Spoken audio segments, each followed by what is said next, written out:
ঊর্ধ্বতন কর্তৃপক্ষের কাছে আমি হাত জোর করে করতেছি, একদম হাত জোর করে। 5টা ডিপার্টমেন্টে এই দেশটাকে শক্তিশালী করতে হবে। কয়টা ভাই? 1 নাম্বার শিক্ষা, 1 নাম্বার প্রত্যেক মুসলমানকে কোরআন এবং সুন্নাহর শিক্ষায় শিক্ষিত করতে হবে।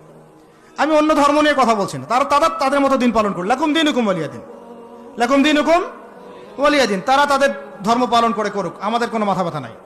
প্রত্যেক মুসলমানের বাচ্চাকে কোরআন সুন্নাহর শিক্ষায় শিক্ষিত করতে হবে এবং একই সাথে এই যুগকে চ্যালেঞ্জ করার জন্য যত সাবজেক্ট দরকার সব সাবজেক্ট আমাদেরকে শিখতে হবে ইনশাআল্লাহ।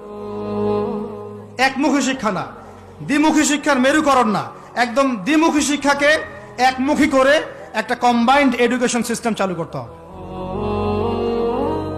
যদি আপনারা না পারেন আমাকে দায়িত্ব দেন, আমাদেরকে বলেন যে ভাই বা ছোট ভাই, তোমাকে আমি 1 বছর সময় দিলাম, শিক্ষার বিষয়গুলো গোছায় দাও।